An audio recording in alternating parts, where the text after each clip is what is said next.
De même, je vous le dis, il y aura plus de joie dans le ciel pour un seul pécheur qui se répand.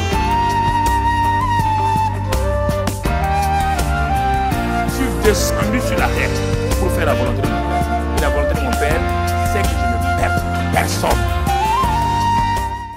Voilà. Excellent Père, nous te disons merci. Parle encore ce matin. Tu es en train de nous amener en eau profonde. Et nous bénissons ton nom pour tout le plan que tu as pour chacun d'entre nous. Merci parce que tu es en train de défricher nos cœurs. Tu es en train de nous amener de sol fertile à sol, au bon sol.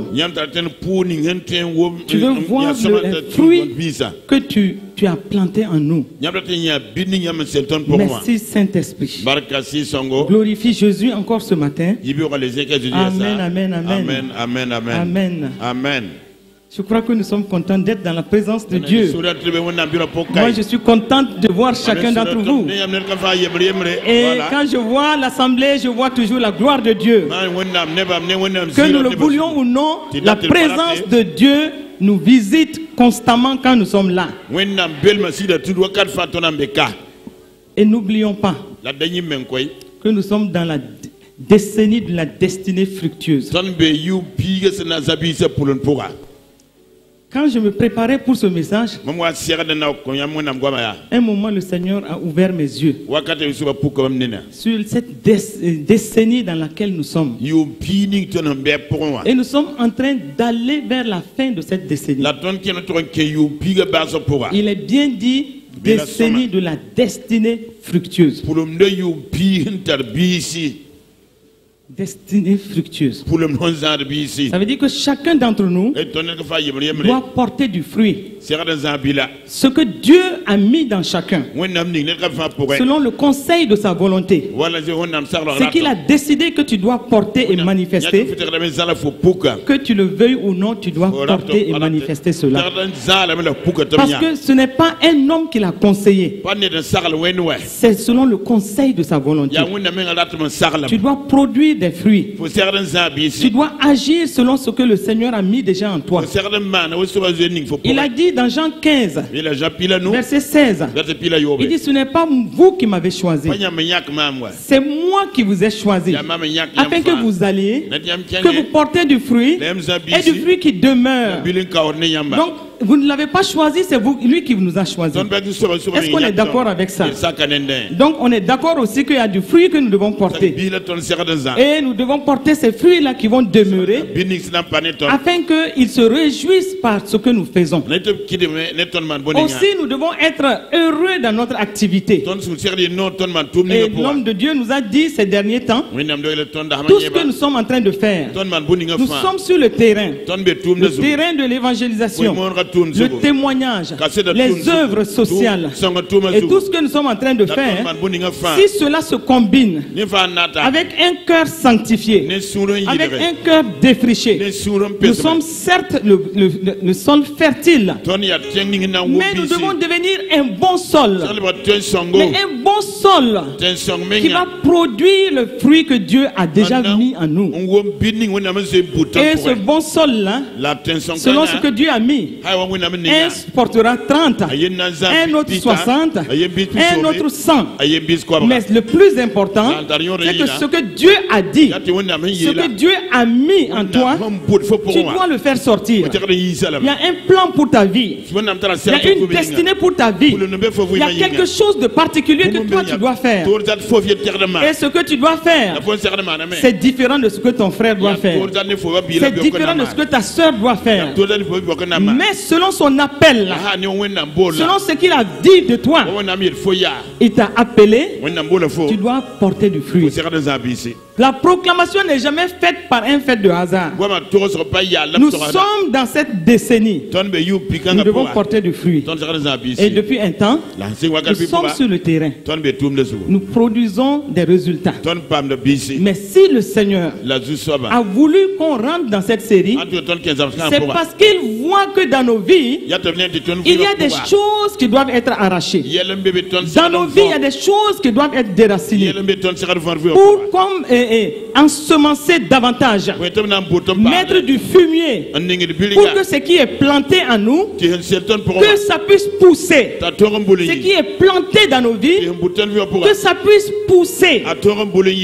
C'est-à-dire, quelles que soient les situations dans lesquelles nous vivons, nous devons ouvrir nos yeux et comprendre qu'en ce moment précis, il y a des choses qu'on doit enlever, il y a notre cœur qu'on doit sanctifier, il y a le fumier que Dieu nous amène par sa parole pour que ce qu'il a planté puisse être manifesté.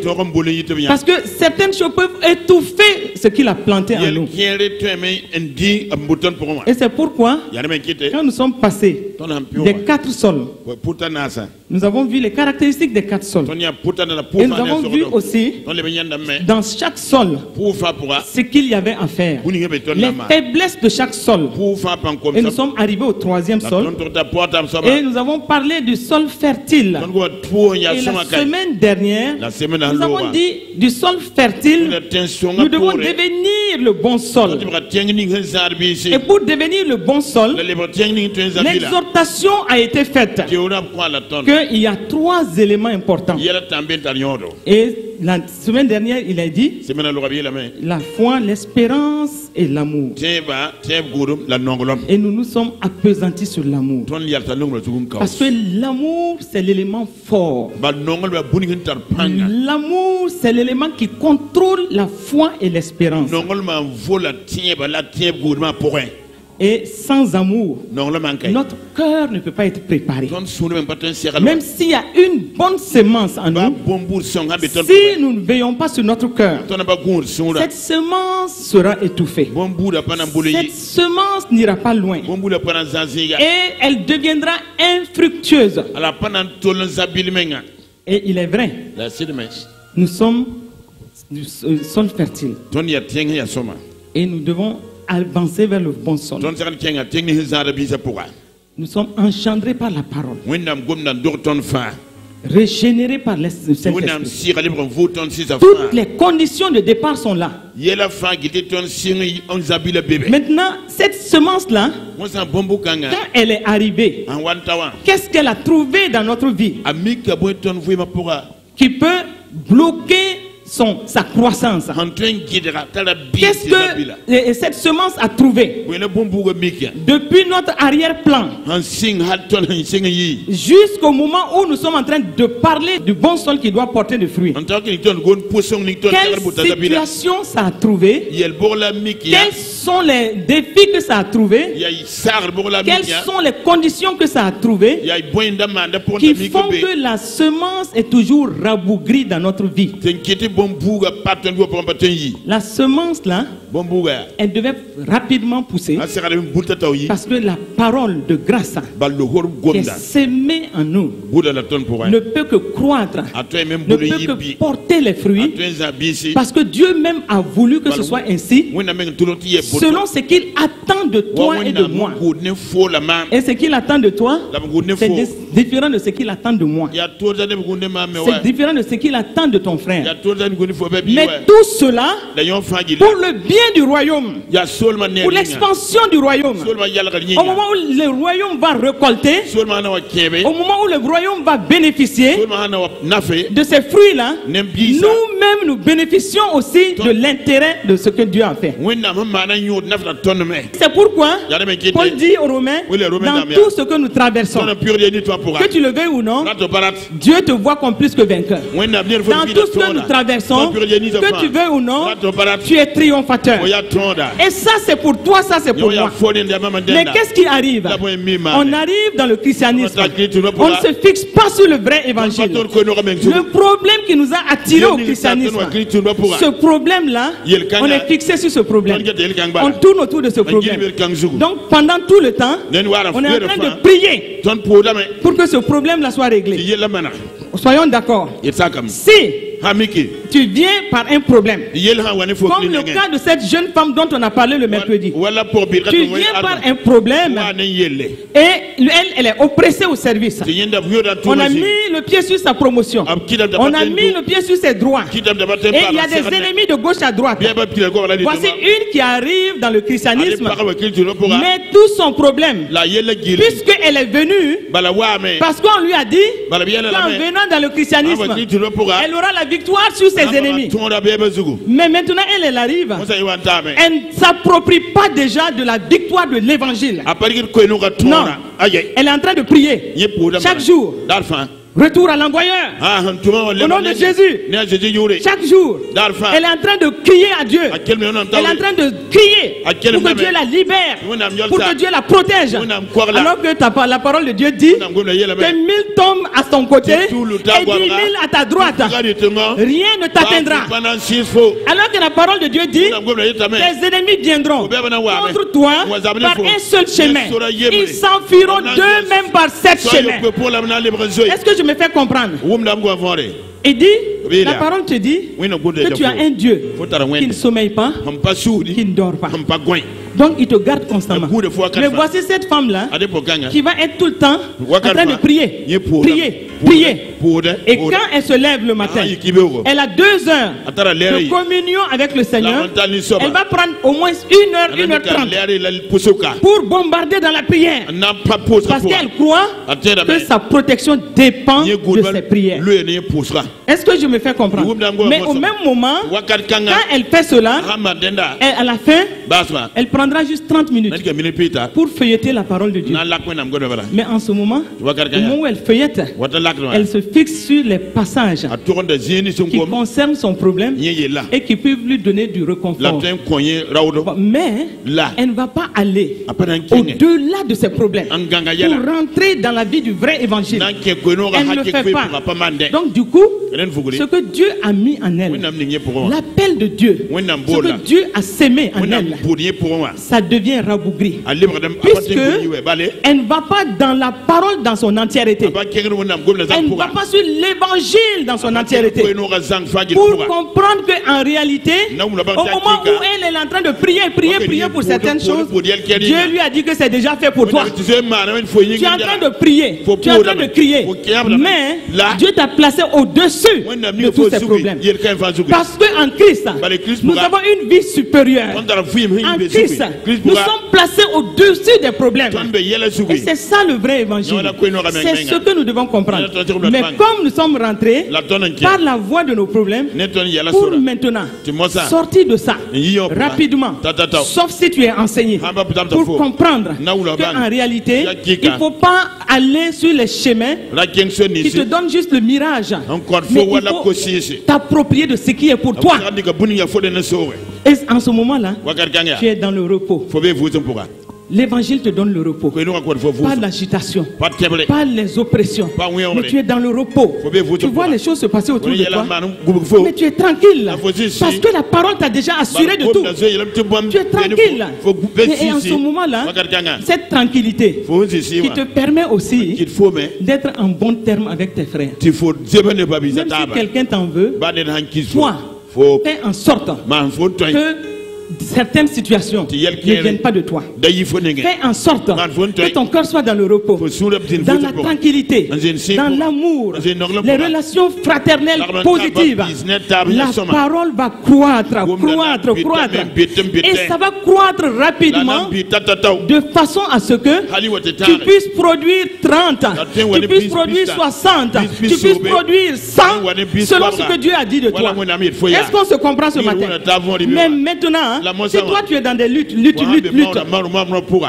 tu n'es pas dans la parole dans son entièreté. Tu n'es pas dans l'évangile, les bénéfices de l'œuvre achevée de Christ. Tu n'es plus dans ça. Tu es fixé sur ton problème. Chaque jour, Dieu fait ça. Dieu fait ça. Après, il vient dans une voix douce. Tu dis, mais j'ai déjà tout fait pour toi. Est-ce qu'on se comprend? Mais étant donné que tu es dans une situation où tu es agité et tu es dans trop de problèmes, les problèmes viennent de gauche à droite, tu es agité, tu n'arrives pas à laisser la semence croître. Elle ne croit pas pour t'amener dans ce que Dieu veut que tu sois. Est-ce que je parle à quelqu'un ce matin? Et donc, ce matin, nous allons passer à un autre niveau. Nous avons parlé la dernière fois avec notre Père spirituel. Nous avons dit comment passer du sol fertile au bon sol. Et nous avons cité les 3 éléments: l'amour, l'espérance, la foi. Et ce matin, nous passons à un autre niveau, puisque nous sommes maintenant dans le bon sol. Et le titre de ce message du matin, c'est comment faire fructifier le bon sol par l'amour, l'espérance et la foi. C'est exprès quand on met l'amour avant. Parce que quelqu'un m'a dit, mais on commence toujours par la foi, l'espérance. Mais pour les besoins de notre message, nous mettons exprès l'amour, l'espérance et la foi. Et nous avons bien dit, l'amour, il contrôle l'espérance, il contrôle la foi, il contrôle la foi. Donc, les mêmes éléments qui peuvent permettre au sol fertile de rentrer dans la catégorie du bon sol, qui sont les 3 éléments. Les mêmes éléments vont permettre encore de faire fructifier le sol, le bon sol. Donc nous avons les mêmes éléments. Dans un premier niveau, on avait ce même élément là pour passer du sol fertile au bon sol. Ici encore, nous avons les 3 éléments qui vont nous permettre dans le bon sol de porter beaucoup de fruits. Et un va porter 30, un autre 60 et un autre 100. Et donc ce matin, nous allons parler du cas d'Abraham.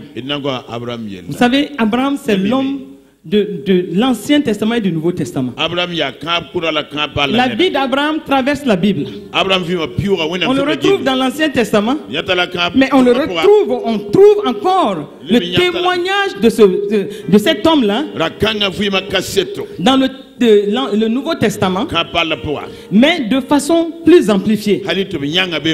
Donc il traverse sa vie, traverse toute la Bible. Mais donc quand nous regardons à la vie d'Abraham, nous devons comprendre que quand Dieu dit une parole, Dieu a semé une parole dans ta vie, il va veiller. Comme la parole de Dieu le dit dans Jérémie 1:12. Il dit, il va veiller. Il veille pour que ce qu'il dit s'accomplisse. Et donc quand nous regardons à la vie d'Abraham, nous comprenons que c'est ce qui s'est passé. Rappelons-nous que Abraham, il n'était pas Abraham, il était Abram. Et il était dans des pratiques païennes. Donc, Josué 24, verset 2, Josué a dit à tout le peuple: ainsi parle l'Éternel, le Dieu d'Israël. Vos pères Térak, père d'Abraham et père de Nachor, habitaient anciennement de l'autre côté du fleuve. Ils servaient d'autres dieux. Abraham a été pris de l'autre côté du fleuve, l'autre côté de la Mésopotamie. Et il a été pris dans des pratiques païennes dans une famille d'idolâtres. Donc Abraham était dans l'idolâtrie. Et voici que la parole va venir. La parole de Dieu va venir alors qu'il est dans sa famille d'idolâtres. Dans une famille païenne qui adore d'autres dieux. Mais selon l'élection de Dieu, selon ce que Dieu a voulu de lui, c'est une pure grâce. Parce que si ce n'était pas par pure grâce, Dieu aurait pu choisir quelqu'un qui était déjà dans ses voies. Mais c'est comme toi, si tu as été élu et qu'aujourd'hui tu es là, c'est une pure grâce. Dieu t'a vu dans ta misère, dans la situation dans laquelle tu étais, dans l'idolâtrie. L'idolâtrie sous toutes ses formes. Il t'a sorti de là parce qu'il a eu un appel pour ta vie, parce qu'il a un plan pour ta vie. Il a mis une semence dans ta vie et cette semence-là doit porter, doit être fructifiée. Dans la vie d'Abraham, Dieu voulait récolter une multitude de nations. Dans la vie d'Abraham, Dieu savait ce qu'il faisait. Au moment où il l'a sorti de ce milieu-là, le plan pour sa vie était déjà en marche. Dieu savait qu'il mettait cette semence-là dans la vie d'Abraham pour pouvoir l'amener à récolter une multitude de nations. Et donc en ce moment-là, regardons Matthieu 13. Si nous regardons ce passage-là, nous voyons la caractéristique de la vie d'Abraham. Exactement dans Matthieu 13, au verset 22. Il est dit ceci: celui qui a reçu la semence parmi les épines, c'est celui qui entend la parole, mais en qui les soucis du siècle,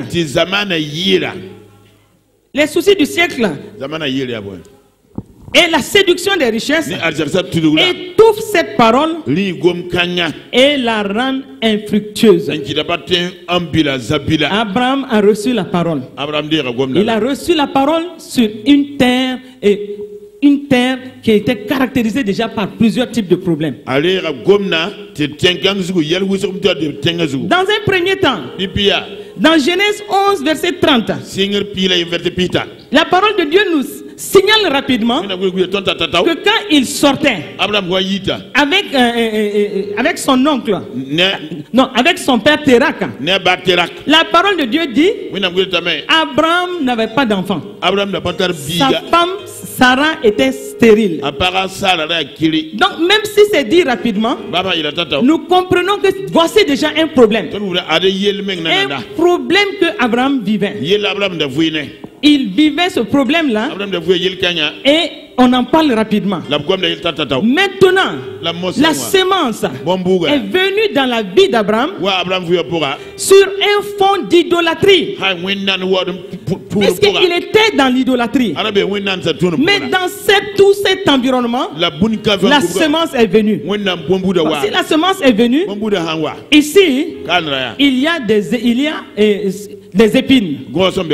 Les épines, c'est toutes ces situations qui caractérisaient déjà sa vie. La stérilité de sa femme, dont la parole de Dieu parle rapidement, mais aussi la vie d'idolâtrie qu'il menait. Voici un terrain dans lequel la semence a été semée, et ces deux, ne serait-ce que ces deux situations, ne peuvent pas permettre à la semence de pousser vite. Parce que le terrain dans lequel ça a été semé était comme pollué par l'idolâtrie. Ce n'était pas un terrain vierge. Il était moulé dans l'idolâtrie. Et sa femme était déjà dans des problèmes, dans la stérilité. Voici deux grandes situations qui nous permettent de dire qu'il a reçu la semence parmi les épines.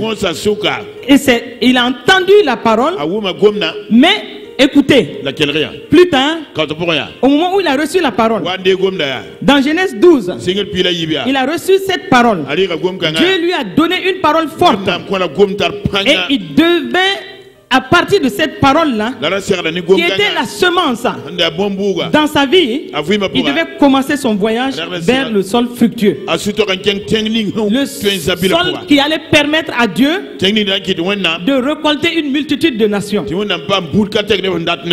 le chapitre 12 de Genèse nous dit: l'Éternel dit à Abraham: Il s'appelait Abraham. Il n'y avait pas encore cette alliance formelle avec Dieu. Il dit à Abraham, va-t'en de ton pays, de ta patrie, de la maison de ton père, dans le pays que je te montrerai. Je ferai de toi une grande nation et je te bénirai. Je bénirai ceux qui te béniront et je maudirai ceux qui te maudiront. Et il ajoute, et toutes les familles de la terre seront bénies en toi. Regardez une semence aussi forte, mais qui tombe dans un sol qui était déjà pollué. Pollué par l'idolâtrie, mais pollué aussi par certains soucis majeurs. La situation de sa femme, la stérilité. Quand tu as reçu la semence, quels ont été les problèmes qui caractérisaient ta vie? D'où tu es venu? Quel a été l'arrière-plan de ta vie et de la vie de ta famille? Qui ont continué à agir dans ta vie. Oui, qui ont continué à agir dans ta vie. Puisque tu étais moulé dans d'autres pratiques. Et puis quel était le problème? Ici, Abraham, c'était la stérilité de la femme. La Bible le mentionne. Mais toi, quels ont été les problèmes? Et pour lesquels tu as passé le temps à lutter. Mais ça ne s'arrêtera pas là. Regardez la suite. Abraham est sorti. Et il a commencé sa marche. Un problème, une épine majeure viendra. Un souci majeur viendra. Et nous le voyons à partir du verset 10 de Genèse 12. Il est dit que il y a eu une famine dans le pays. Une famine dans le pays. Et Abraham descendit en Égypte pour y séjourner car la famine était grande dans le pays.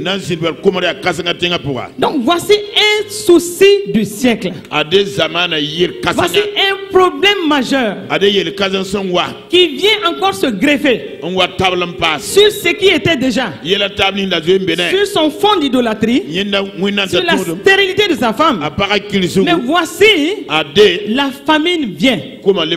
Et une famine importante. Elle était grande dans le pays. Donc ici, Abraham va faire face à cette famine. Donc qu'est-ce qui va se passer? Il va décider de descendre en Égypte. Mais rempli de crainte. Et c'est ça qui caractérise souvent nos vies. Quelles sont les attitudes, les comportements, les agissements, l'état de nos cœurs qui ont caractérisé notre vie? Quand Dieu nous a mis la sémence en nous, quand Dieu nous a appelés, quand Dieu nous a donné une parole qui doit grandir et porter du fruit, quelles ont été les caractéristiques de ta vie? Ici, Abraham va descendre rapidement en Égypte. Mais en allant en Égypte, il va tout de suite rencontrer des problèmes. Parce que son cœur était rempli de peur. Et voilà qu'il va organiser une supercherie. Il se compromet. Et donc dans cette supercherie, il arrive à livrer même sa femme à Pharaon contre des biens. Donc la séduction des richesses. La séduction des richesses. La peur d'un côté. Mais au même moment, de cette supercherie, il va s'en sortir avec des biens.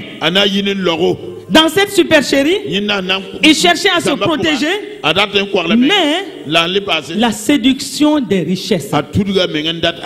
Puisque la parole de Dieu nous dit que pendant cette situation, quand Pharaon était avec sa femme, Abraham s'est retrouvé riche à cause des biens. Le verset 16 de Genèse 12 nous dit, Pharaon traita bien Abraham. Il l'a traité bien suite à cette supercherie où il a livré sa femme. Regardez un cœur qui n'est pas encore fixé sanctifié, fixé sur Dieu, à quel point ce cœur-là peut faire des choses ignobles. Il fait en sorte que sa femme soit dans les mains de Pharaon. Et il dit à sa femme, ne dis pas que tu es ma femme. Dis que tu es ma soeur. Et donc dans cette supercherie, et à cause du fait que sa femme était entre les mains de Pharaon, le verset 16 dit, il traita bien Abraham à cause d'elle, à cause de Sarai. Et Abraham reçut des brebis, des bœufs, des ânes, des serviteurs et des servantes, des ânesses et des chameaux. La séduction des richesses. Retournons toujours dans Matthieu 13, verset 22. Les épines, les soucis du siècle, la séduction des richesses. Et donc voici ces trois aspects se retrouver dans la vie d'Abraham. Un fond d'idolâtrie, le problème de sa femme, la stérilité, la famine qui va lui apporter bien de tourments. Il va vendre sa femme. Mais la séduction des richesses, il va avoir des biens suite à tout cela. Mais ce que nous devons comprendre dans le cadre de notre enseignement sur ces sols, c'est que toutes ces situations ne peuvent pas permettre à la semence de croître comme il faut. Une semence aussi importante. Mais regardez comment elle est étouffée. Elle est étouffée. Elle est rabougrie. Et cette semence-là devait croître au rythme des problèmes d'Abraham. Donc, les soucis sont là. Les épines sont là. La séduction des richesses. Et avec tout cela, la semence est là. Mais la semence, elle est étouffée. Rappelons-le. Dans Matthieu 13, 22, il est dit clairement que cette semence va être infructueuse. Et c'est ce qui se passait dans la vie d'Abraham. Donc, ici, les problèmes ne laissaient pas le soin à la semence de croître. Comme aussi dans notre vie, tu as reçu une parole de l'Éternel. Tu as reçu une parole prophétique. Tu as reçu une parole qui dit que ta destinée doit être fructueuse. Et toi, tu as reçu cette parole-là par l'Esprit de Dieu dans ton cœur. Quand tu t'assois, tu penses à cette parole. Quand est-ce que ça va prendre forme? Mais tu oublies que les problèmes par lesquels tu passes et auxquels tu ne fais même pas attention, et sur lesquels tu es fixé, les problèmes de gauche à droite. Si pour Abraham, c'est un sol, c'est une terre déjà polluée par l'idolâtrie, c'est aussi les problèmes de gauche à droite, pas des moindres. Parce que jusqu'à 75 ans, sa femme n'avait pas d'enfant. Et la parole de Dieu le dit. Pour tout homme, ça c'est une situation. Il n'y a pas d'enfant. Il va y penser. Et il y a la famine. Avec tous ses corollaires. Tous les problèmes que ça a amené. Il gère tout ça. Et si c'est aujourd'hui, je dirais que quand Abraham va se lever pour prier, il va prendre les problèmes un à un. Au lieu d'aller de faire en sorte que la parole grandisse et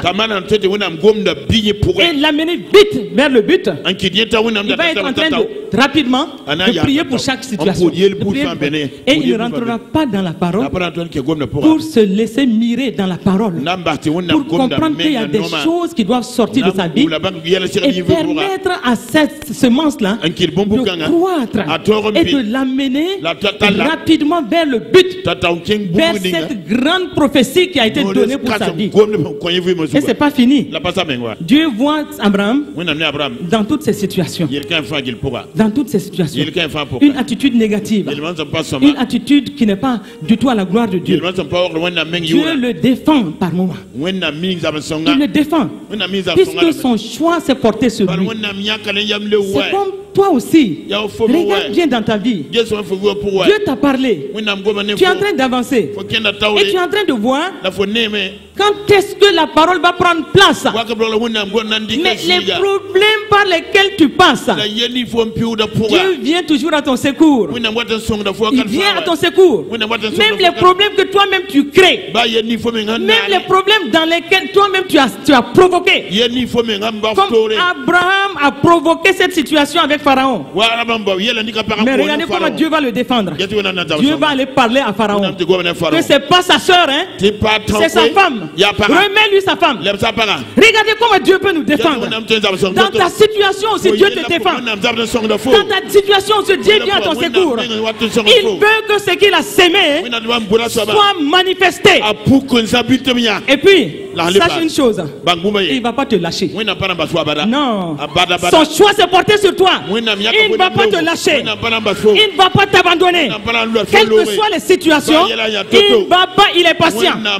Jusqu'à ce que tu rentres dans ce qu'il a dit que tu feras. Il ne va pas te lâcher. Il va te défendre. Il va être là. Il va te conduire dans tes erreurs. Il va être là. Même pour te relever. Parce que dans tous les cas, tu dois arriver dans son but à lui. Et tu rentreras dans son but. Tu vas rentrer dans son but. Ne t'inquiète pas. Il veille sur sa parole pour qu'elle s'accomplisse. Et cette parole va s'accomplir au nom de Jésus. Elle va s'accomplir au nom de Jésus. Je ne sais pas ce que Dieu t'a dit. Je ne sais pas ce qu'il a proclamé sur ta vie. Chacun doit avoir le témoignage intérieur. Hey, si tu communies avec le Saint-Esprit, tu dois avoir le témoignage intérieur de ce que Dieu a dit dans ta vie. Oui ou non? Mais ce qu'il a dit, il n'est pas un homme pour mentir. Il n'est pas fils d'homme pour se repentir. Ce qu'il a dit, cela s'accomplira. Ce qu'il a déclaré, il va l'exécuter. Et il va l'exécuter au nom de Jésus. Ne t'en fais pas. Il ne va pas te lâcher. S'il n'a pas lâché s'il n'a pas lâché Abraham malgré ses erreurs, s'il n'a pas lâché David malgré ses erreurs, il ne va pas te lâcher non plus. Il ne faillira pas dans ta vie. Il ne faillira pas dans ces situations. Le fruit que tu dois manifester, tu vas le manifester. Il ne va pas te lâcher. Il ne va pas t'abandonner. Les problèmes peuvent venir du nord au sud, de l'est à l'ouest, mais lui il se rit de tes problèmes et il déclare que tu vas y arriver.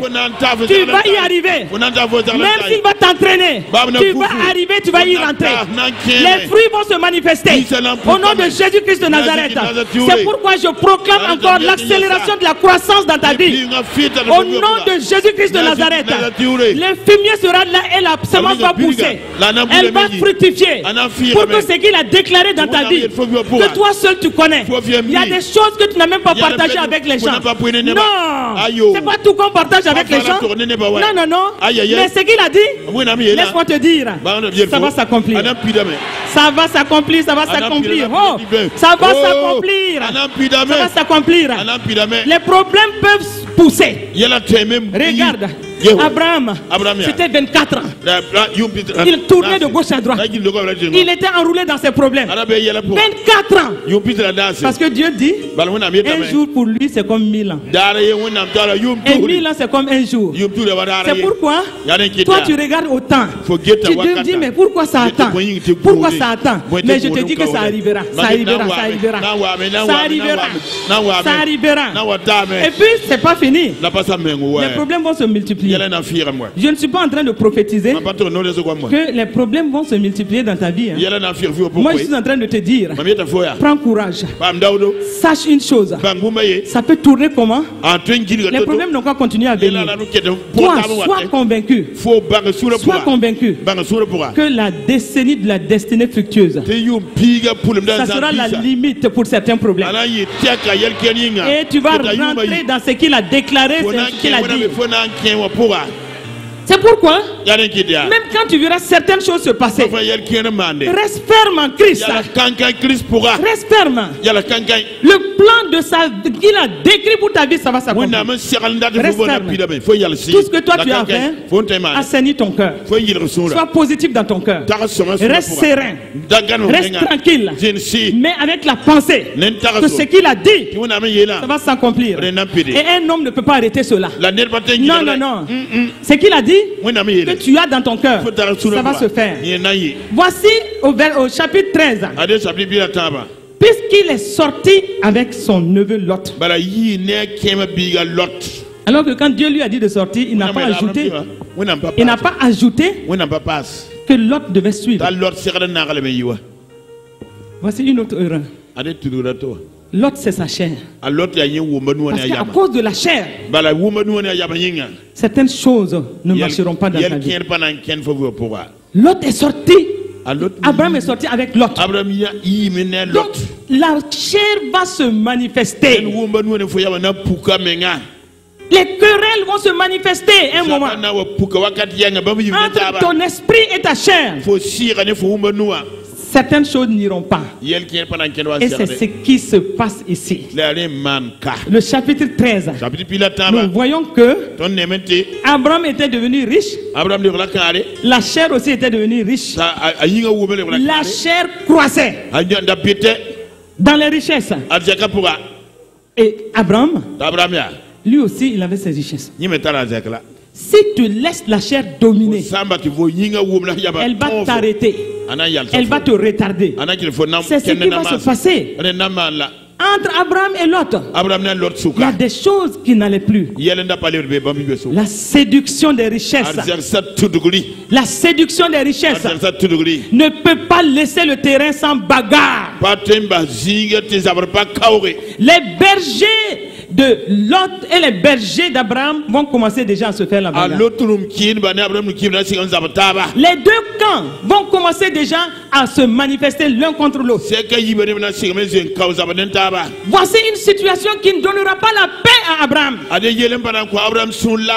Lui qui est sorti avec Lot. Et c'est pourquoi, si Dieu t'a parlé, tu dois rester dans la ligne de ce qu'il t'a dit. Ne laisse pas la chair dominer. Ne laisse pas la chair t'amener à des décisions. Des décisions qui vont te retarder sur le chemin. Des décisions qui vont faire en sorte qu'à un moment tu seras obligé d'être troublé. Parce que l'affection de la chair est inimitié avec Dieu. L'affection de la chair. Et c'est ce que souvent nous ne comprenons pas. Nous sommes très portés sur les sens. Ah, l'autre, c'est mon neveu. Je ne peux pas sortir sans lui quand même. Toi, Dieu, même tu es le Dieu d'amour. Mais Dieu ne t'a pas dit ça. Et la bagarre. Voici une autre situation qui va venir s'ajouter aux épines, aux soucis du siècle et à la séduction des richesses. La bagarre, les attitudes négatives vont encore troubler Abraham. Et en ce moment, ils seront obligés à un moment de se séparer. Dieu même va permettre qu'il se sépare. Parce qu'à un moment, Dieu tient à ce que son projet s'exécute dans ta vie. Donc même s'il faut que lui-même provoque la bagarre, pour qu'il y ait séparation, il va provoquer ça. La main invisible de Dieu va séparer par la parole l'esprit et la chair. Rappelons-nous de Hébreux 4:12. La parole est tranchante, efficace, plus tranchante qu'une épée à deux tranchants. Il va séparer moelle et jointure. La parole qui a été donnée, écoutez, c'était trop important. Puisque aujourd'hui, nous tous nous répondons d'Abraham. Dieu ne va pas s'amuser avec cela. Il ne va pas laisser certaines choses se faire. C'est pourquoi dans ta vie, ce que Dieu a dit, c'est très important. Et toi, tu vois certains problèmes qui se lèvent et tu ne comprends pas d'où ça vient. Tu es encore porté sur la chair. La chair doit se séparer de toi pour que Dieu t'amène sur ce qu'il a dit. La chair doit partir et la séparation va se faire. Si tu as des oreilles aujourd'hui, écoute ce que l'Esprit te dit. Il y a des séparations qui doivent se faire dans votre vie. Des séparations. À un moment, les séparations doivent se faire. Que tu le veuilles ou non, Dieu doit atteindre son but. Si en restant avec cette chair-là, que toi tu connais, Tu sais de quoi je parle. Dieu te parle en ce moment. Il y a une chair qui est collée à toi, qui t'empêche de progresser, qui empêche ta semence de croître comme il faut, qui ne t'amène pas dans le repos, et qui n'est pas une condition favorable pour que la semence croisse. Dieu lui-même, parce que ce qu'il a dit de toi est important pour tout le système du royaume des cieux, il va mettre sa main invisible pour tailler cette chair-là, pour que cette chair-là parte et que tu puisses être libre pour continuer. C'est pourquoi ma bénédiction ce matin pour toi, c'est que cette séparation-là ne t'amène pas la douleur. Est-ce que quelqu'un me comprend? Mais que cette séparation-là, comme absolument ça doit se faire, que tu sois tranquille. Parce que cette séparation doit te permettre d'aller plus vite. Et c'est quand cela va se passer que la ligne va être plus libre pour Abraham. Il fallait que l'autre parte. Voici un problème aussi qui était venu. Est-ce que je me fais comprendre? Maintenant, ça ne va pas se limiter à là. Maintenant, voici ce neveu-là, infidèle, traître. Dans le chapitre 14, on voit, bien qu'il se soit séparé, on va voir Abraham qui est encore en train d'organiser des guerres de libération de son neveu Lot. Au lieu que Dieu récolte les fruits comme il veut, voici notre cher Abraham qui est mêlé de toutes parts à des problèmes. Puisque son neveu Lot avait été pris en otage. Et on le voit dans le chapitre 14, verset 11. Mais le verset 14 nous dit que dès que Abraham a appris cela, que son neveu était devenu prisonnier, donc il est parti pour une guerre qui va le libérer.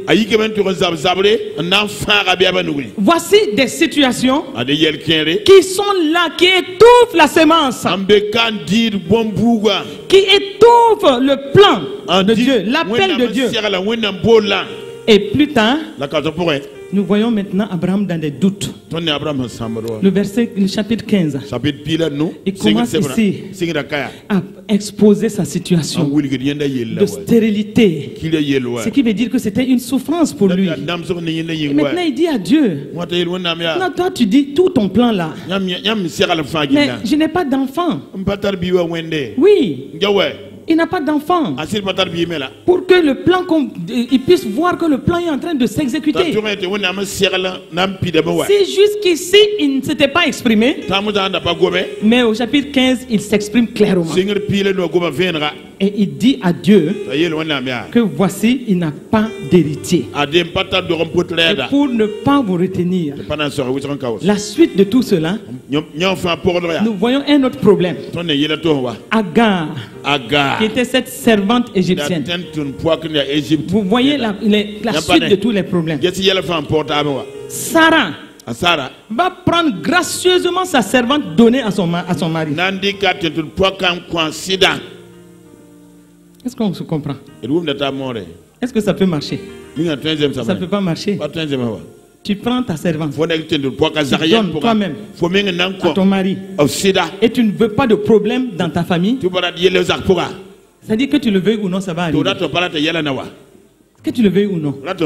Voici maintenant Abraham, qui est mêlé de toutes sortes de problèmes familiaux. Et il doit gérer les mesquineries de ces deux femmes. Il doit gérer leurs émotions, les problèmes. Agar est enceinte. Il commence à mépriser Sarai. Et Sarah n'accepte plus. C'est toi qui as amené le problème. Il n'accepte plus. Et Abraham, voici un autre gros problème. Et tout cela, Abraham est enroulé de toutes sortes de situations. Rappelons toujours le Matthieu 13, 22. La parole, la semence reste infructueuse. Voici trop de problèmes qui sont là. la semence ne peut pas croître. Il n'y a pas de repos dans son cœur. Il y a toutes sortes de situations. Je ne sais pas dans ta vie quelles sont ces situations-là. La parole a été sémée en toi. Et toi, tu as le témoignage. Tu sais ce que Dieu veut que tu fasses. Tu sais où tu dois arriver. Dieu veut récolter une multitude de nations à partir d'Abraham. Mais voici toutes sortes de situations. Et toi, ce matin, quelles sont ces situations-là? Est-ce que tu es conscient que ce sont toutes ces situations-là? Tu ne fais pas attention, mais qui ne te donnent pas du repos et qui ne permettent pas à la semence d'être fructueuse. 24 ans. Abraham va tourner de gauche à droite. Pendant combien de temps tu es en train de tourner de gauche à droite? Pourtant la parole est là. Mais pendant combien de temps? Compte un peu. Si ce n'est pas 24 ans, mais en tout cas c'est des années. Tu es en train de tourner. Tu sais que la parole est là, mais toutes sortes de problèmes. 24 ans. 24 ans. Mais Dieu va dire, assez c'est assez. Trop c'est trop. Tu dois avancer. Parce que le bon sol doit apparaître. Tu es en train de tourner toujours. Mais le bon sol doit apparaître. Et pour que le bon sol apparaisse, regardons, Dieu va bénir. Il va bénir au chapitre 17. Abraham ici était âgé de 99 ans. Il était sorti, il a reçu la parole et il était sorti à 75 ans. Mais problème sur problème, situation sur situation, tout ce qui étouffait, les épines, les ronces, ces situations, les soucis du siècle, la famine et les problèmes familiaux et toutes ces situations qui faisait que la semence était rabougrie en lui. Mais un moment, Dieu va intervenir. Comme Dieu va intervenir dans ta vie, attends-toi à ce qu'il intervienne ces temps-ci. Ces enseignements ne sont pas faits pour rien. Et sois conscient, il va se présenter. Il va dire trop c'est trop. Maintenant, le bon sol doit apparaître. Parce que je dois récolter Isaac. Et je dois de Isaac récolter la multitude des nations. Le bon sol doit apparaître. Le bon sol doit apparaître. Et le verset 10 et le chapitre 17, nous voyons ici Dieu qui vient. Et il est dit, Abraham, lui, âgé de 99 ans, l'Éternel apparut à Abraham. Et il lui dit, je suis le Dieu Tout-Puissant. Marche devant ma face et sois intègre. Marche devant ma face. Tu avais vendu ta femme. Tu n'as pas été intègre. Regarde les situations dans ta famille, toutes ces situations, alors que ma parole est là. Tu marches avec cette parole, tu ne fais pas attention. Tu marches avec cette parole, pas n'importe quelle parole, une parole qui va porter sur la destinée de plusieurs générations. Assez, c'est assez, Abraham.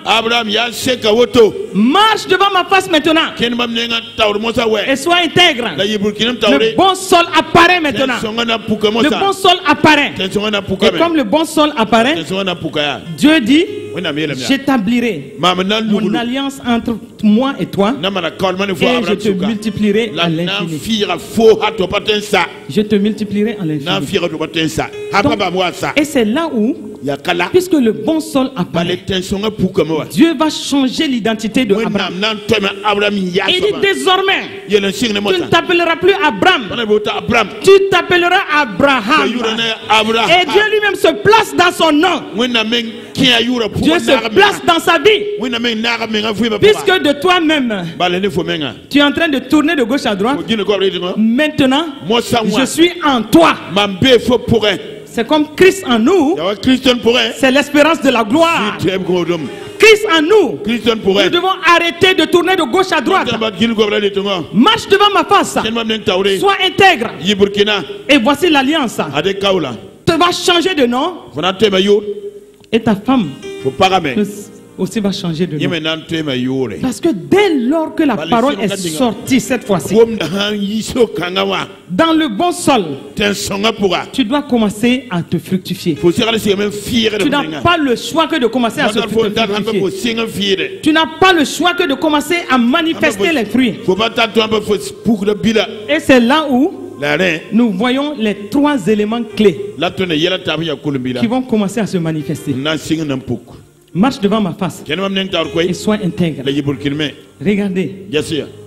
Abraham va s'asseoir. Il va dire, ce Dieu-là, c'est pas pour rien qu'il est en train de faire tout ça. Depuis plus de 24 ans, il est derrière moi. Il vient par moments. Parce que si vous lisez, il y a des moments où Abraham établit des hôtels. Parce que Dieu vient, il lui parle. Il lui donne des visions. Il lui fait des alliances. Il fait tout ce qu'il faut. Mais maintenant, voici, il doit marcher. Il doit rester intègre. Abraham va dire, mais c'est d'abord une grâce. Parce que cette parole que Abraham a reçue, c'est une parole d'importance capitale. Mais Dieu est resté patient. Dieu est resté plein d'amour. Malgré ses fautes, malgré ses manquements, Dieu était derrière lui. Abraham n'est pas bête. Il va s'asseoir et dire, c'est qu'il m'aime. S'il ne m'aimait pas, il n'allait pas me faire une grâce de cette façon. Pourquoi il va aller me prendre dans l'idolâtrie dans laquelle j'étais? Mais il aurait pu prendre quelqu'un qui était dans sa voie déjà et qui le connaissait. Mais moi je ne te connaissais pas. Mais il m'a fait une grâce, une faveur imméritée. Il est en train de manifester une capacité surnaturelle. Puisqu'il est en train de me rassurer que malgré mon âge, je porterai l'enfant de la promesse. Il est en train de dire que ça ne dépend plus des choses naturelles dans ma vie. Il est en train de dire que désormais, dans cette capacité surnaturelle, il y a quelque chose de surnaturel qui va commencer à se manifester et qui ne dépend pas de toi, qui ne dépend pas de tes œuvres, qui ne dépend pas de ton mérite. Une faveur imméritée. Oh, est-ce que tu peux comprendre ce matin que Dieu, ce qu'il a dit pour ta vie, ce n'est pas parce que tu mérites cela. Non, tu ne mérites rien. Tu ne mérites rien. Non, tu ne peux pas dire que c'est parce que tu as fait des choses que Dieu a le devoir et même l'obligation de faire certaines choses avec toi. Non, non, non, non. Est-ce que ce matin, alors que tu es assise, alors que tu es assis et tu écoutes ce message, alors que tu es en train d'y penser, ce que Dieu est en train de faire dans ta vie, ce qu'il projette de faire devant, il y a une portée éternelle, il y a une portée importante, ce qu'il a décidé de faire et qu'il est en train d'accomplir doucement. Est-ce que tu veux t'asseoir ce matin, au moins se reconnaître que ce n'est qu'une grâce? C'est une grâce. Tu ne mérites rien. C'est une grâce. Et la grâce, c'est la faveur imméritée. Une faveur imméritée, mais une capacité surnaturelle. Abraham va penser à cela. Oh, il me suit depuis longtemps. Il fournit beaucoup d'efforts. Il ne me lâche pas. Malgré mes erreurs, malgré tout ce que je suis en train de faire de médiocre, il ne m'a pas lâché. C'est parce que ce Dieu-là, il m'aime de façon particulière. Et il a manifesté sa fidélité pour moi. Il ne m'a pas abandonné. Il n'a pas dit maintenant, tu as mal fait, je te déclasse. Et sa parole est en train de me suivre. Et je vois qu'il ne me lâche pas. Je vois qu'il ne m'abandonne pas. Malgré mes erreurs, malgré tout ce que je fais, il est derrière moi. Et ce qu'il a dit, qu'il fera de moi une grande nation. Je ne sais pas ce qu'il t'a dit à toi. Tu le sais. Moi, je sais pour moi. Et toi? Si tu le sais, pourquoi depuis longtemps il est derrière toi? Il ne t'a pas abandonné. Il ne t'a pas fait défaut. Il a fait beaucoup de bêtises. Oui ou non? Qui aurait mérité même qu'il te dise que bon, maintenant ça va, je te déclasse. Mais il n'a pas fait cela. Parce qu'il t'aime. Parce qu'il est fidèle. Il ne va pas te lâcher. Ce qu'il a dit, ça va s'accomplir. Il ne va pas te lâcher. Écoute-moi. Tu as intérêt à marcher droit. Dès lors que tu écoutes ce message-là, tu n'as pas le choix. Tu répondras de ce message. Dieu a dit à Abraham, marche devant ma face et sois intègre. Toi aussi, marche devant la face de l'Éternel et sois intègre. Arrête tes bêtises maintenant. Arrête ce que tu fais. Et marche devant sa face. Parce que tu es maintenant dans le bon sol. Dieu doit cueillir son Isaac. Mais ce n'est pas par tes mérites. Non. Dieu doit cueillir ses fruits. Des fruits qui vont aller à la multiplication des nations pour lui. Mais ce n'est pas parce que tu mérites. Reconnais dans ton cœur que l'amour, Dieu est amour. Il t'aime. Et il est fidèle. Il ne t'abandonne pas. Et il est toujours là pour t'accompagner. Parce que tu dois rentrer dans ce qu'il a déclaré. Et donc Abraham dit, il m'aime. Ah oui, il est fidèle. Et toutes les expériences que Abraham a eues avec Dieu, toutes ces situations, Dieu lui a parlé. Dieu est venu souvent à son secours. Dieu est venu lui donner des visions, comme pour arroser la semence, comme pour dire, tu vois, malgré tout, je viens encore confirmer que je suis dans mon plan pour toi. Je viens te dire que malgré tout là, je viens encore arroser cette semence là, pour que tu saches que ça ne doit pas s'arrêter. Parce que lui, son amour pour toi, c'est qu'il va arriver à bon port. Et tu vas arriver à bon port au nom de Jésus. L'amour. Et donc quand Abraham pense à tout cela, il pense à l'amour de Dieu. Lui-même, son cœur est brisé. J'ai fait trop de bêtises. Mais malgré tout, il est avec moi. Bon, donc du coup, l'espérance va commencer à se manifester. En ce moment-là, Abraham met de côté le doute. Il commence à dire, si Dieu fait tout cela, donc tout ce qu'il a dit là, ça va s'accomplir. Oui, ça va s'accomplir. Je ne sais pas comment, mais ça va s'accomplir. Puisqu'il ne fait que m'encourager par sa parole. Et ce matin, je suis en train de t'encourager de la part de l'Esprit de Dieu, que Dieu est là encore. Il n'est pas absent de ce problème. Il n'est pas absent de ta situation.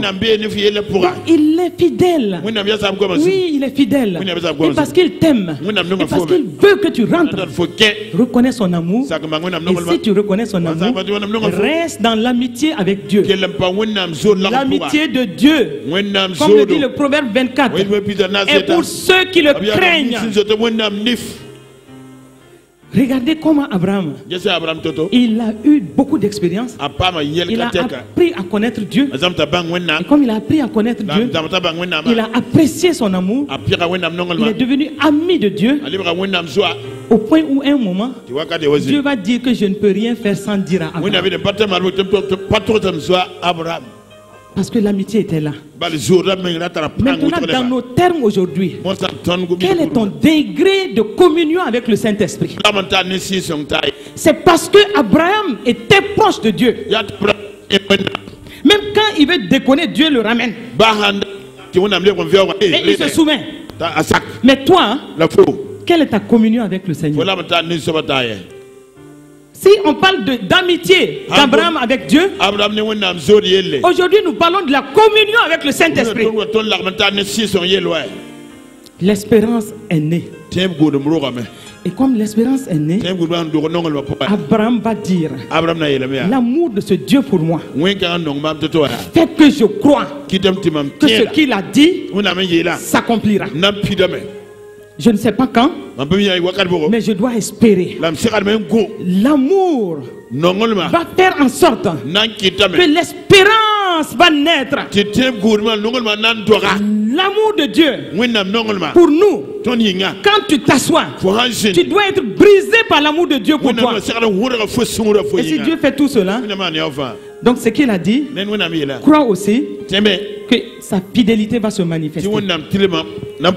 Et c'est pourquoi Paul viendra plus loin pour nous dire dans Romains 4, à partir du verset 18, il dit que Abraham, au moment où il avançait ainsi, il va espérer contre toute espérance. Puisque le verset 17 dit, Dieu l'a établi père d'un grand nombre de nations. Et il est notre père devant celui auquel il a cru. Dieu qui donne la vie aux morts et qui appelle les choses qui ne sont point comme si elles étaient. Voici celui-là que Abraham va reconnaître. Donc, Paul dit aux Romains que, mais attention, ce qui s'est passé, c'est que pour que tout se réalise, Abraham a espéré contre toute espérance. L'amour de Dieu, la fidélité de Dieu, les expériences multipliées qui nous convainquent de l'amour de Dieu, fait que dans nos situations, même si ça tarde, nous devons espérer contre toute espérance. Dans quelle situation es-tu ce matin? Qu'est-ce que le médecin t'a dit? Qu'est-ce que cette situation de justice a déclaré? Qu'est-ce qui est dit dans ton service? Quel est le problème dans lequel tu es en train de tourner? La parole de Dieu dit, Abraham, il a espéré contre toute espérance. Il dit, quelle que soit la situation, ce Dieu-là ne peut pas mentir. Et c'est pourquoi je suis porté à attendre. Il a espéré. Il voit les situations sembler se dégrader autour de lui. Il voit que Sarah, sa femme, continue de prendre de l'âge. Lui-même, il n'a plus de force. Mais la parole de Dieu dit, il espéra contre toute espérance. Et il crut, en sorte qu'il devint père d'un grand nombre de nations. Quand l'espérance va être en train d'attendre, quand l'espérance va s'amplifier, la foi va se présenter. L'incrédulité va partir. Le doute va partir. À cause de l'amour de Dieu, l'espérance que cela te produit, à cause de cela, tu regardes, tu quittes le domaine de l'espérance et tu rentres dans la foi. Au moment où l'espérance attend, la foi va s'accaparer de la chose. La foi va s'accaparer. La foi va amener Abraham dans la louange à acquérir son Isaac. La foi va, si l'espérance attend de voir les fruits, la foi va construire le grenier pour accueillir les fruits. La foi est plus pratique. Mais tout cela est venu de l'amour. L'amour qui va produire l'espérance dans le cœur. Et l'espérance, quand ça s'amplifie, l'espérance va venir et va se manifester sous forme de foi. Et il est dit au verset 19, et sans faiblir dans la foi, il considéra point que son corps était déjà usé. Voici un combat spirituel qui s'était installé en lui. Il regarde les conditions de sa vie, ses conditions physiques, mais au même moment, il espère contre toute espérance. Il ne faiblit pas dans sa foi. Il ne considère point que son corps est usé. Et c'est en ce moment, puisqu'il avait près de 100 ans, et Sarah n'était plus en état d'avoir des enfants. Et c'est en ce moment que ce qui est impossible va se manifester. Pour qu'on comprenne que ça vient de Dieu. Parce que toute la gloire doit revenir à Dieu et à Dieu seul. Dieu ne veut pas que sa gloire soit partagée. C'est pourquoi cette situation qui te malmène, cette situation qui semble te résister, cette situation qui semble ne pas avoir de solution, cette situation de maladie, cette situation de justice, la rébellion de cet enfant, cette situation professionnelle où depuis longtemps tu luttes, je suis en train de te dire ce matin, ne faiblis pas dans ta foi. Ne faiblis pas dans ta foi. Parce que Dieu sera au rendez-vous. Dieu sera au rendez-vous.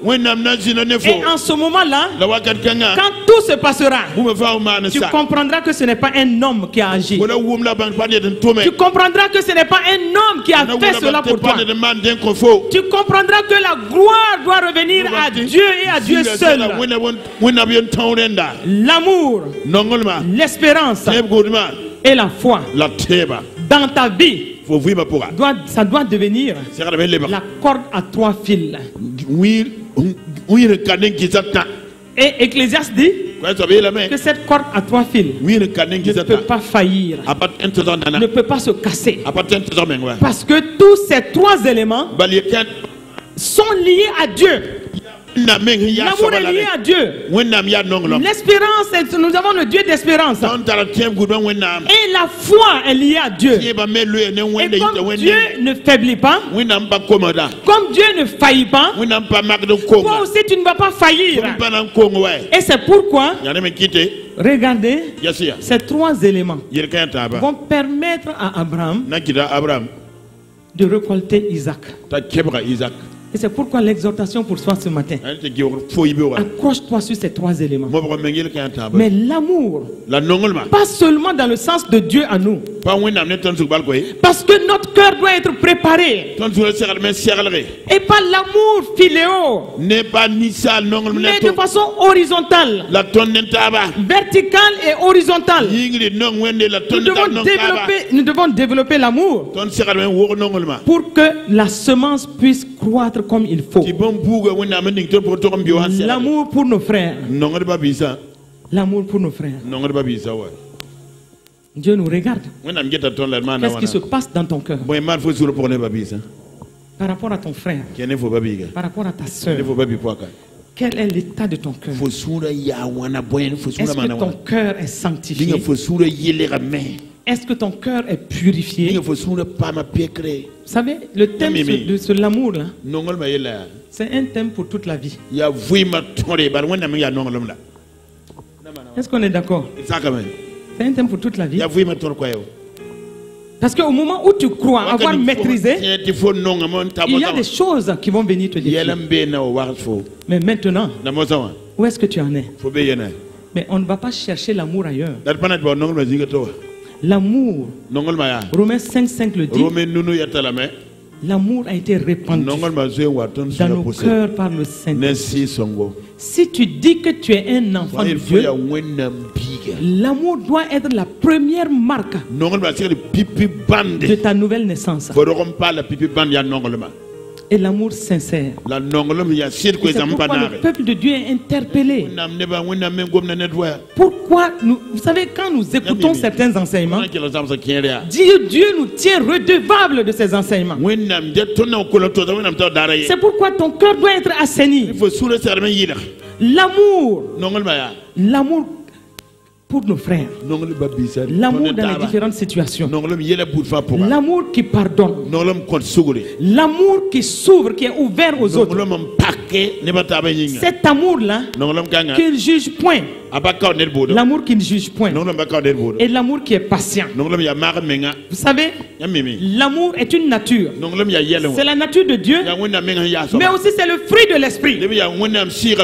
Galates 5:22 dit que les fruits de l'esprit, c'est l'amour, la paix, la joie, la tempérance, la bénignité, la douceur, la tempérance. Et Galates 5:23 dit, la loi n'est pas contre ces choses. Même la loi n'est pas contre ces choses. Et notre foi aussi va être agissante. Galates 5:6. Notre foi va être agissante. Est-ce qu'on comprend ce que Dieu dit? C'est-à-dire, si tu as foi, tu es en train d'exprimer ta foi. Si tu es en train de lutter pour quelque chose et tu développes la foi, l'amour et la foi va être agissante par l'amour. Et l'amour selon le cœur de Dieu. Pas l'amour sentimental qui change du jour au lendemain, qui aime aujourd'hui et qui haït demain. Nos cœurs sont remplis souvent de haine. Donc la haine ne peut pas arroser la semence pour que la semence sorte. L'amour doit être manifesté. L'amour doit arroser la semence dans nos cœurs. C'est pourquoi nous devons veiller sur nos cœurs. Vous savez, ton cœur peut prendre en otage ta destinée. Si tu comprends cela, tu dois te libérer. Quelle que soit la situation. Ne laisse pas que certaines situations prennent en otage ta destinée. Est-ce que tu vas être intelligent pour faire ce que Dieu dit de faire? Et au moment où ça te fait mal, au moment où tu cries dans ton cœur, au moment où la colère gronde dans ton cœur, au moment où tu es irritable dans ton cœur, c'est en ce moment que Dieu dit, tu dois pardonner, tu dois libérer et tu dois laisser ton cœur se sanctifier, parce que l'amour doit arroser cette semence, pas la haine. Si tu es dans la haine, toi-même tu bloques la croissance de cette semence. Tu retourneras dans le sol où la semence est infructueuse. Parce que la haine va devenir encore une épine pour toi. La haine va être le blocage pour toi. Peut-être tu ne te rendras pas compte. Et peut-être tu développes ta raison. Tu développes ta propre justice.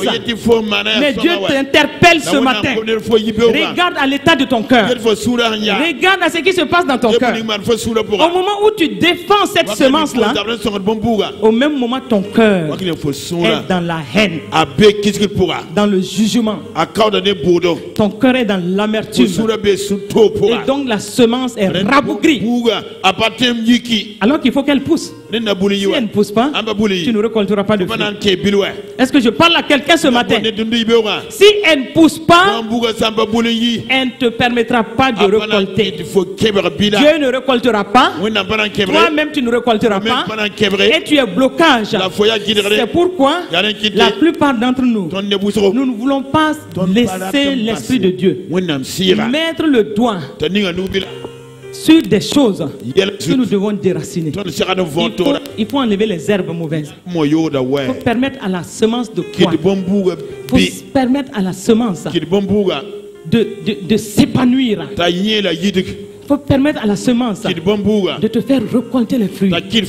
Ton Dieu sera dans la joie. Toi-même tu seras dans la joie. Est-ce que je parle à quelqu'un ce matin? Ce matin-là, le Seigneur nous parle. Regarde la foi va récolter Isaac. Isaac va récolter Jacob. Jacob va récolter Israël. Et Israël, à partir d'Israël, c'est la multitude de nations. Aujourd'hui, nous tous nous parlons d'Abraham. Nous sommes héritières d'Abraham. Mais regardons par où il est passé. Regardons par où il est passé. La foi, tu n'as pas de choix que de développer cette foi-là. Oui, si l'amour doit te permettre de préserver la sémence, parce que toi-même tu es convaincu de l'amour de Dieu pour toi, et toi tu as l'amour dans ton cœur, Dieu a pris la précaution pour que tu ne dises pas que tu ne sais pas comment aimer. Il a mis l'amour en toi. Hey, il a mis l'amour en toi. Il a mis l'amour en toi. Romains 5:5. L'espérance ne trompe pas. L'amour de Dieu a été répandu dans nos cœurs par le Saint-Esprit. Si tu dis que tu es né de nouveau, obligatoirement, on doit retrouver l'amour dans ton cœur. Si tu es né de nouveau, la première marque de la nouvelle naissance, c'est que tu es vivant. C'est que l'amour est en toi. Et tu n'es pas dans la mort. Tu es dans la vie. Parce que la vie, c'est l'amour. Si tu n'es pas dans l'amour, Jean dit, tu es un meurtrier et tu es mort. Et aucun meurtrier n'héritera du royaume des cieux. Non seulement, tu ne peux pas hériter du royaume des cieux. Tu ne peux pas être efficace pour ici-bas. Travailler pour le royaume, mais au même moment, tu n'hériteras pas du royaume. Même quand tu vas partir. Est-ce que tout cela peut nous faire réfléchir, peut nous faire penser que ce matin, une fois de plus, Dieu nous a interpellés. Dieu nous a interpellés. L'amour ne faillit pas. L'amour contrôle l'espérance. L'amour contrôle la foi. Et cet amour-là, cette foi, elle doit être agissante. Agissante. C'est pourquoi, vous voyez, Noé, à cause de la foi, il est dit dans Hébreux 11, verset 7. Regardez comment lui était fort dans sa foi. Il dit que c'est par la foi que Noé, divinement averti des choses qu'on ne voyait pas encore, et saisi d'une crainte respectueuse, il a construit une arche pour sauver sa famille. Il va construire une arche sur le sol, mais pour sauver sa famille. Regardez comment la foi peut construire l'arche dans des conditions où il n'y a rien qui montre encore que ça sera ce que Dieu a dit. L'espérance va attendre, mais la foi agit. Noé a agi. Et Isaac aussi va agir. Isaac va agir. Dans la sécheresse, la foi va agir. La foi va s'aimer et la foi va récolter. Et c'est pourquoi, si nous écoutons cela, nous devons comprendre que ces trois éléments sont des éléments forts. Ces éléments-là sont liés à Dieu. Si nous disons que nous sommes de Dieu, nous devons veiller sur ces éléments qui nous font passer du sol fertile au bon sol.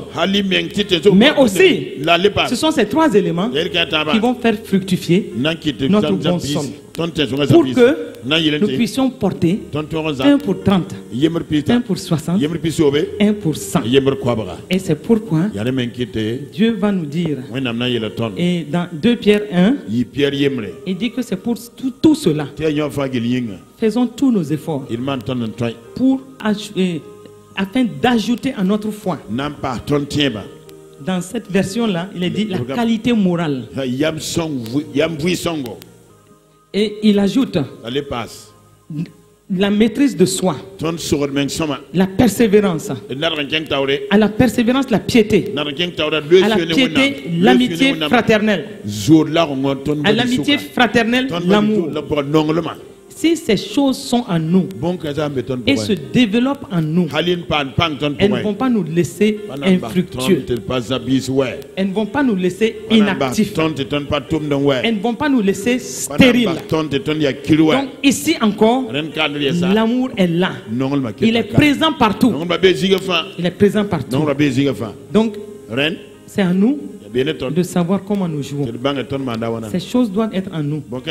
Et Dieu veut que ces choses soient en nous pour que sa grâce soit se manifester.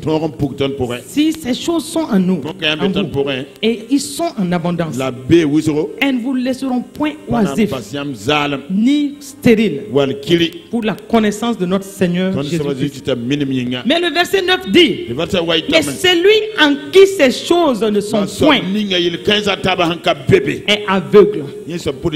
Aveugle. Et il ne voit pas de loin.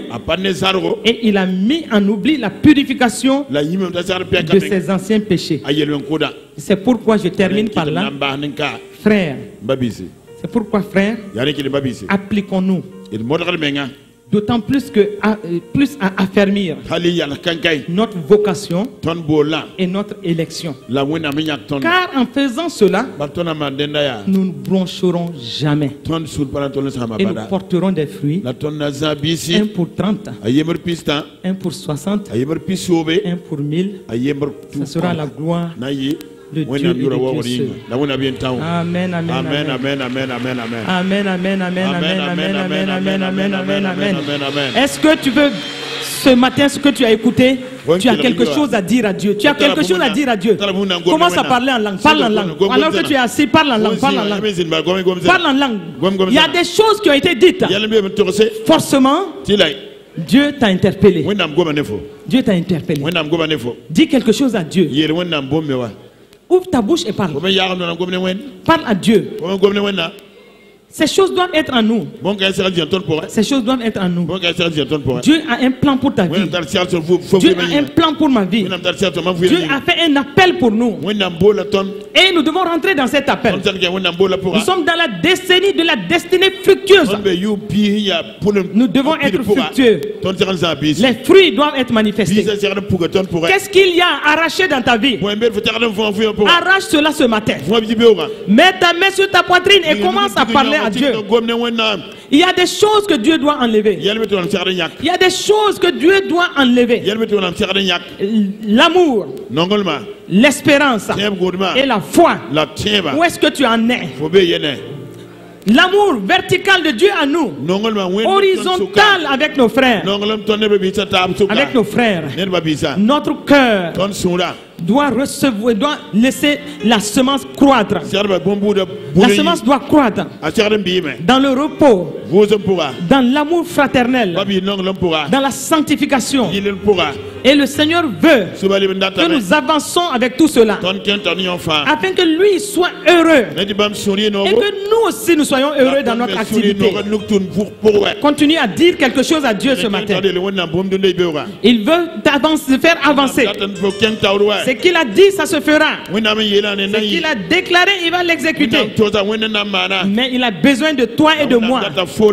Et à certaines choses qui dépendent de toi pour faire accélérer cette croissance, pour que tu sortes de là où tu étais et avancer rapidement, pour que les fruits soient visibles. Un pour 30, un pour 60, un pour 100.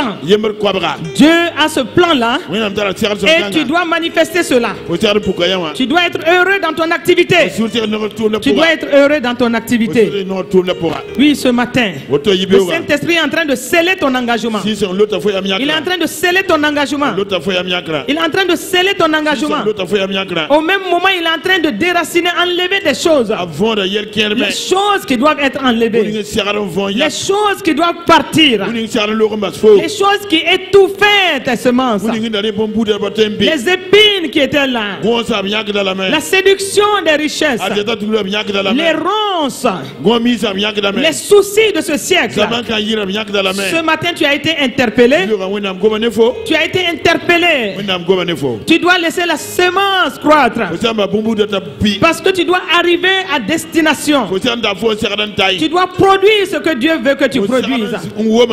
Et la gloire sera à Jésus-Christ seul. Le Saint-Esprit est en train de sceller ton engagement ce matin. Merci Seigneur. Amen, amen, amen. Amen, amen, amen. Amen, amen, amen. Amen, amen, amen. Amen. Amen. Tout cela est scellé par le sang de Jésus. Amen, amen, amen. Est-ce qu'on peut acclamer le Seigneur?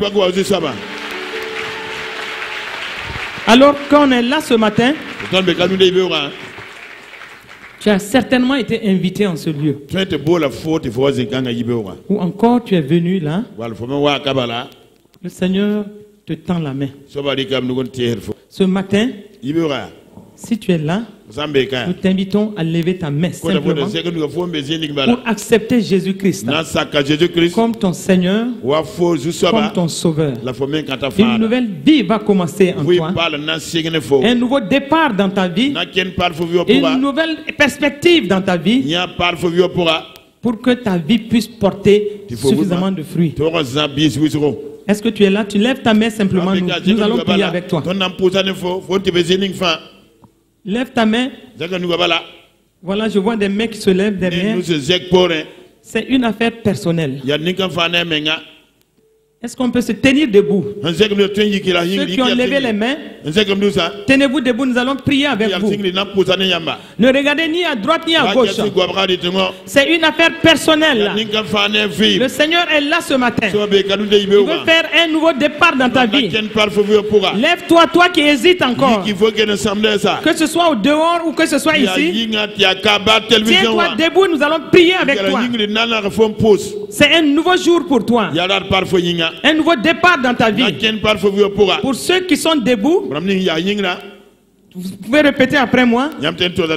Seigneur Jésus, je viens à toi ce matin.